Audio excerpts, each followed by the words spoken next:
All right, here we go, back at it again. Horse race bets get you going here on this Wednesday as we make our way into the weekend, and we'll kind of break away from everything that's happening. We know it's a big day. It's Travers Day. It's a great card at Saratoga, but also, the other tracks have great stuff coming up as well. We're going to focus in on Charlestown because Charlestown on Friday is actually going to be very, very interesting, and it could be extremely lucrative. So let's get down to business. First up, the Grade 2 Charlestown Oaks, Friday at Charlestown. 7 furlongs, 10 runners in here, and there are runners that we have seen before, and they have quite a bit of speed. Love You Morgan is one of those runners I actually like quite a bit, especially going 7 furlongs. Vodka with a Twist, class for sure.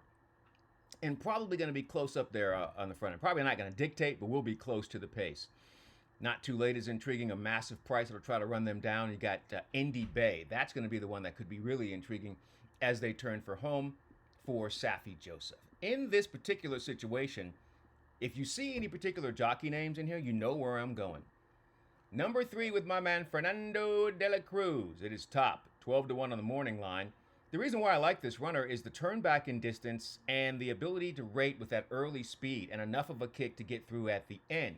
Now, if you can go back and take a look, what I like is what happened at a mile and a 16th. Fernando de la Cruz is outstanding at getting out of the gate. He's not a speed rider, but he's great at getting out of the gate and getting position.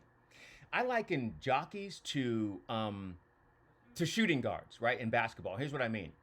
If you've ever listened to a shooting guard like Kobe Bryant interviews or Michael Jordan or anybody who's a prominent shooting guard, they will tell you the most important thing for them is getting to their spot. They don't care what you do. They just know if they get to that spot that's right there on the edge of the paint or the key, they can get their shot off. That's all they care about. And I think that good riders are the same way. They have a vision that when they get out of the gate, they're like, if I can get to my spot, I'm going to be good turning for home. And I think Fernando de la Cruz is outstanding at getting to his spot, which means if he needs to be on the lead, he gets there. If he wants to press, he presses. If he wants to close, he gets himself to the rail and gets good position. Every jockey needs to get good position out of the gate, and that's what Fernando does. Yeah, I got that one right. Okay, so top will be the runner that I take at a big price to be sitting just off the pace, and then he's got to beat those closers to the punch in the Charlestown Oaks. In the Charlestown Special, Classic, whatever you want to call it, it is a really, really interesting race going a mile and an eighth. $1 million for 3-year-olds and upwards. Got a field of 8 runners here going a mile and an eighth on Friday night at Charlestown. Now, these horses we're probably a bit more familiar with, right? Alexander Helios, and then, of course, Skippy Longstocking is just ridiculous class.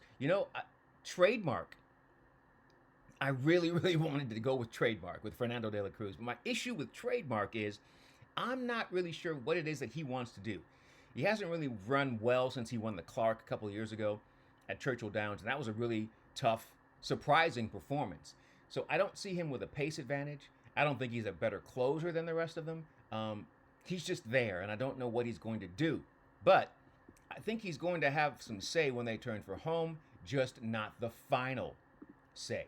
The final say comes down to Brian Hernandez Jr., Kenny McPeak, and Gould's Gold.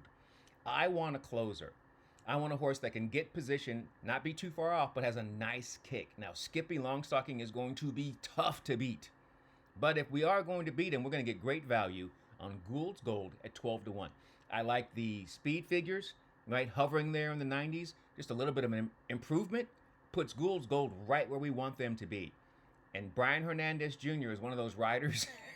Well, I can never catch him on the right day, but I'm fitting to catch him on Friday at 12-1. Gould's Gold will score in the Charlestown Classic or Special or whatever you want to call that race.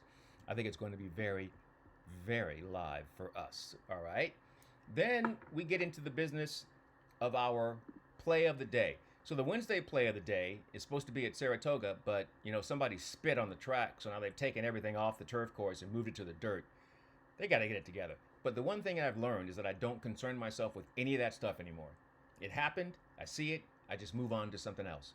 So we'll just leave the play of the day from Wednesday. It's not going to work out because the horse is scratched. So we go to Thursday. Thursday, we go to an area where we don't have to worry about the weather. Unless somebody pulls a Bull Durham at Del Mar. I think we're pretty clear. So the play of the day on Thursday, Del Mar race number 6, 5 furlongs on the turf, most likely a field of 12 runners. We're taking a bit of a chance. But if things work out, we're going to get paid. So there's a lot of speed in the race. Going 5 furlongs on the turf, there's tons of speed in a race like that. There has to be. It's 5 furlongs. But I think a horse turning back in distance could get the proper setup, and it's connections that I absolutely love. Love me some Doug O'Neill. Pressure Luck is the number 7. Kyle Frey will be in the irons. This is a 3-year-old daughter of I'll Have Another. Very versatile. Has not been able to really make it work out going 5 furlongs. Had some trouble last time out doing that at Del Mar.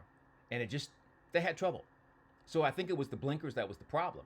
You see, they take the blinkers back off, so now this horse she'll be able to sit and then sprint like crazy for the wire. The question is, can Kyle Frey get into position and then get clear and then run them down? So I believe that shortening up, I think, can really help this filly. The question is, now the blinkers are off. She'll be able to see her targets. And I think if she settles, we're going to be golden turning for home. I don't think we'll get 10-1. I think we'll get shorter price. Plus, we have to deal with the CAWs, which means that no matter what your price is, you're going to lose value. I can't sit and worry about CAWs. That's got nothing to do with me, and I can't fight that by myself. And I'm not going to even worry about it. It is what it is. I pick winners. If we lose value, we lose value. What you going to do? So, let's just do it. Let's just continue to pick winners.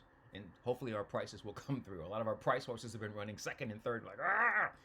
So let's get it going. All right. That's how we do it. It's super simple here. Horse race bets. We give you the horses. We give you the picks. Hopefully it works out. That's what's happening on Friday and Thursday. Friday at Charlestown, Thursday at Del Mar. When we come back on Thursday, we'll be talking about the rest of the grade 1s and grade 2s on that Travers card. For Saratoga, we will not be talking about the Travers. That's a waste of my time. Unless, of course, you're trying to play exotics, then you look for a single. I get it. Totally get it.